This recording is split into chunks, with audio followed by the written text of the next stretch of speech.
ঈদকে ঘিরে দীর্ঘ দেড় যুগ পর দেশের মাটিতে প্রথমবারের মতো বড় পরিসরে জনসম্পৃক্ত কর্মসূচিতে অংশ নিচ্ছেন প্রধানমন্ত্রী তারেক রহমান। ঈদের দিন সকালে তিনি প্রথমে জাতীয় ঈদগাহে নামাজ আদায় করবেন এবং এরপর সকাল ১০টায় রাষ্ট্রীয় অতিথি ভবন যমুনায় কূটনীতিকদের সঙ্গে শুভেচ্ছা বিনিময়ের মধ্য দিয়ে দিনের আনুষ্ঠানিকতা শুরু করবেন। পরে মন্ত্রিপরিষদের সদস্য, সংসদ সদস্য, শিক্ষাবিদ, আলেম ওলামা, শিল্পী, সাহিত্যিক সহ দেশের সর্বস্তরের মানুষের সঙ্গে ঈদের শুভেচ্ছা বিনিময় করবেন তিনি।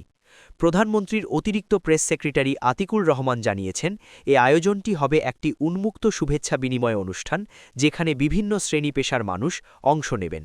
অনুষ্ঠান শেষে প্রধানমন্ত্রী পরিবারের সদস্যদের সঙ্গে শেরেবাংলা নগরে গিয়ে রাষ্ট্রপতি জিয়াউর রহমান এবং সাবেক প্রধানমন্ত্রী খালেদা জিয়ার কবর জিয়ারত করবেন।